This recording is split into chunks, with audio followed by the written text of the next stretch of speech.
MLC అభ్యర్థులు ఖరారు. Addanki, Vijayashanti, Shankar Naik Congress MLC అభ్యర్థులు. మిత్రపక్షం సిపిఐకి ఒక ఎమ్మెల్సీ నిర్ణయించిన హస్తం ఢిల్లీ పెద్దలు. దాసోజు శ్రవణ్ బీఆర్ఎస్ ఎమ్మెల్సీ అభ్యర్థి.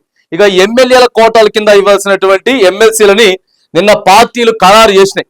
కాంగ్రెస్ పార్టీ ఎవరికి ఇవ్వబోతా ఉంది అంటే అద్దంకి దయాకర్, విజయశాంతి, తర్వాత శంకర్ నాయక్ పేర్లని అనూహ్యంగా నిన్న ఢిల్లీ పెద్దలు ప్రకటించారు. మరి ఇక అద్దంకి దయాకర్ గారి కంటే ఇవ్వాల్సిందే ఖచ్చితంగా. ఆయన మొదటి నుంచి కూడా పార్టీ కోసం కష్టపడ్డాడు. సోషల్ మీడియా వ్యాప్తంగా ఇక కాంగ్రెస్ గెలవడానికి ఎంతో ప్రయత్నం చేసిండు. విజయశాంతి పేరు ఎట్లా వచ్చిందో తెలియదు. ఆమె ఎన్నికల కంటే ముందు కాంగ్రెస్ లో జాయిన్ అయింది. ఇప్పటి వరకు కూడా చాలా మందికి డౌట్ ఉంది, అసలు ఆమె బీజేపీనా లేకపోతే కాంగ్రెసా. మొత్తానికైతే నడిపియాల్సింది నడిపించింది. ఎమ్మెల్సీ సీట్ అయితే మరి విజయశాంతిని తీసుకొచ్చుకున్నారు. తర్వాత జానారెడ్డి అనుచరుడు శంకర్ నాయక్ కూడా ఎమ్మెల్సీ ఖరారు చేసింది.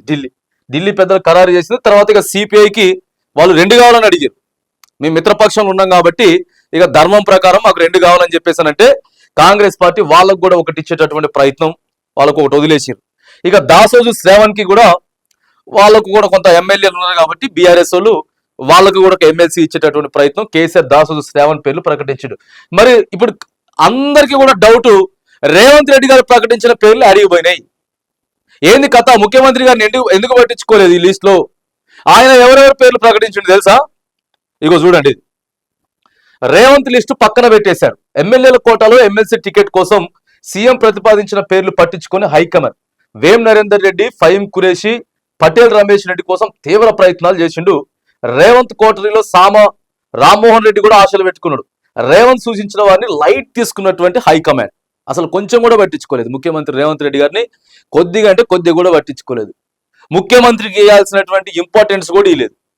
మొన్న ఇచ్చిర్రు కార్పొరేషన్ చైర్మన్లు ఏవైతే ఉన్నాయో నామినేటెడ్ పోస్టులు, ఆడ కొద్దిగా ముఖ్యమంత్రి రేవంత్ రెడ్డి గారిది సలహాలు సూచనలు తీసుకున్నారు. మంత్రులకు సంబంధించిన దాంట్లో తీసుకున్నారు. ఎమ్మెల్సీలు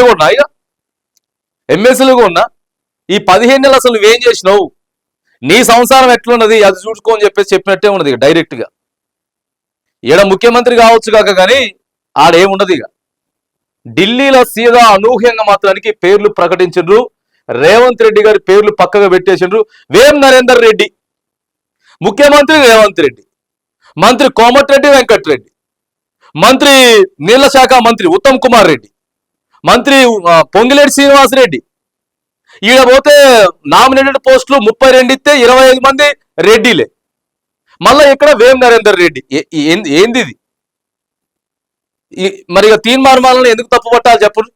తీన్మార్మాలను తప్పు పట్టాల్సిన అవసరం ఇలా ఉందా? కాంగ్రెస్ అంటే రెడ్డిల పార్టీ అన్నట్టు తీసుకపోతే సామాజిక న్యాయం పాటించారు కాంగ్రెస్ పార్టీ పెద్దలు. ఢిల్లీలో ఉన్న పెద్దలు పర్ఫెక్ట్ గా పనిచేస్తారు వాళ్ళు. సోనియా గాంధీ గాని, మల్లికార్జున ఖర్గే గాని, రాహుల్ గాంధీ గాని వాళ్ళు పర్ఫెక్ట్ గానే ఉంటారు. ఇక్కడ ఈ రాజకీయాలు చేపట్టి తీసి పక్కగా పడేసిన లిస్టు పక్కా పెట్టని చెప్పేసి అంటారు. సీదా పక్కగా పెట్టి దళితులకి, ఎస్సీ ఎస్టీలకు అవకాశం ఇచ్చిర్రు. ఇవాళ ఎస్సీ ఎస్టీలకి అవకాశం ఇచ్చిర్రు. ఇక్కడ ఎస్టీ బిడ్డ శంకర్ నాయక్ ఇచ్చిర్రు. దళిత బిడ్డ మాల సామాజిక వర్గానికి చెందినటువంటి బిడ్డ అద్దంకి దయాకర్కి ఇచ్చిర్రు.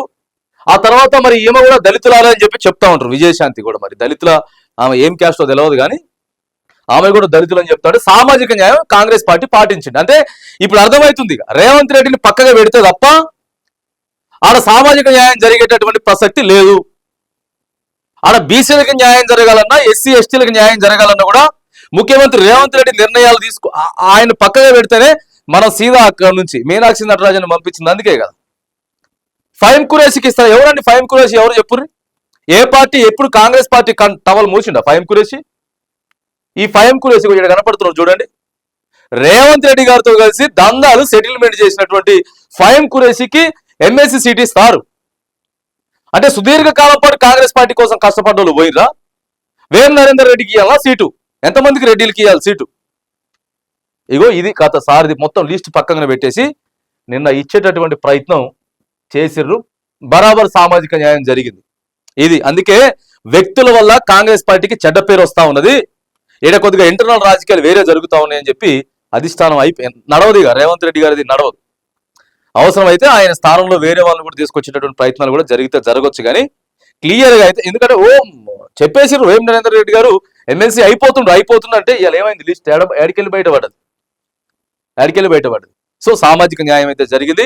ముఖ్యమంత్రి రేవంత్ రెడ్డి గారి అసలు కనీసం ఆయన ప్రతిపాదించిన పేర్లు కూడా ఆలోచన కూడా చేయలేనేది క్లియర్ గా ఇక్కడ కనపడతా ఉన్నది.